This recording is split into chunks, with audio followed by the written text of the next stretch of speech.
joining us now, Congressman Greg Steube from House Foreign Affairs, and Brexit Party co-founder Nigel Farage. We're going to get to Nigel later in the hit. Gentlemen, thank you so much for joining us tonight. Congressman Steube, this is clearly for the midterm vote. What Biden is doing, it's unsustainable.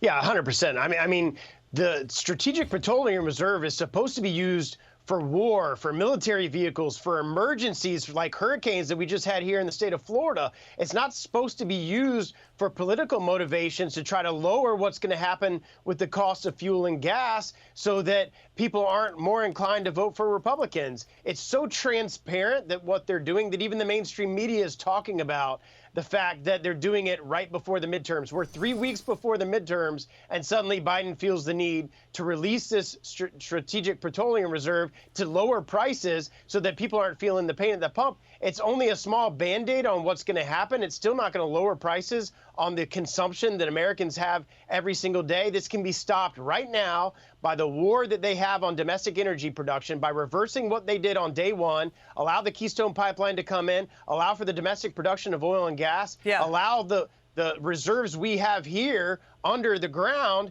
to be pulled out for Americans. So now he's releasing more than 200 million barrels in less than 2 years. Again, more than all prior presidents since Nixon combined when this was launched.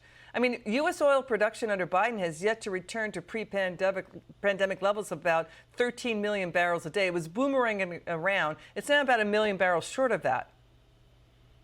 He's almost taken a third, I think more than a third of our reserves for political motivations. And all he has to do is allow for the domestic production of oil and gas. But unfortunately, the progressive left that runs his administration won't let him do that. They can't admit that we need a strong production right here in the United States to be able to, one, have safety and security for the American people, and two, have a constant flow of oil and gas right here in America. He's claiming it's not political, but the move comes just weeks after the White House pressured Saudi Arabia and OPEC to delay until after the midterms their cut in oil production by 2 million barrels a day. I mean, Saudi Arabia said that there was pressure there. Of course there was. That was the whole reason that he went there. I mean, this is a country that he called pariah, and they don't like his policies on Iran, which is one of their enemies, which is why they have no problems in doing what they're doing, because they're going to make more money by slowing the production. It's simple economics, and it goes right into the face and shows how little respect this administration has on the world stage. Show what's going on in U.S. cities. We're seeing 10% plus inflation in U.S. cities, across the nation right now. Rising gas and rising crime are hitting the midterms. Final word, Congressman. Yeah, you're seeing that as we recover from Hurricane Ian here in my district, the prices of things to replace soffit and fascia and lumber and tarps and shingles and all the things that we need are twice and 3 times the amount that they would be, all because of the supply chain crisis that the Democrats put in place in this country. Got it. Congressman Greg Steube, thanks for joining us. Now to you, Nigel Farage. We welcome you to the show. It's good to see you again, my friend. So inflation, it's like inflation in the UK is also hitting 10%. Grocery prices in the UK also up around 14%, just like it is right here in the U.S. What's going on with the UK's new Treasury chief tossing out almost all of UK Prime Minister Truss's tax cuts? And now the Prime Minister apologizing for that?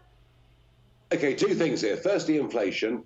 Despite a very strong dollar and despite very hawkish interest rate policies from the Fed, which a cynic may say was the Americans attempting to export inflation to their trading partners, despite that, inflation is strong in America. Now, the lesson Milton Friedman taught us back in the late 1970s was that inflation is a disease of money caused by government creating money and too much money. Think of the trillions that have been given out to American citizens during the pandemic and just after. So the lesson here, whether it's on your side of the pond or mine, inflation, this disease of money, is here to stay. It'll last much longer than anybody in the Fed or the Bank of England will ever tell you.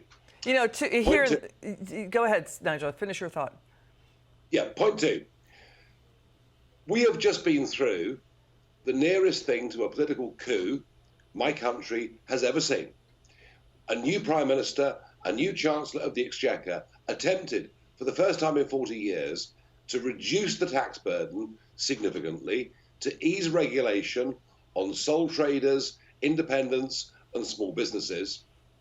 And the global community, from the IMF in Washington to the White House, to the German Chancellor, to the European Central Bank, utterly condemned the measures.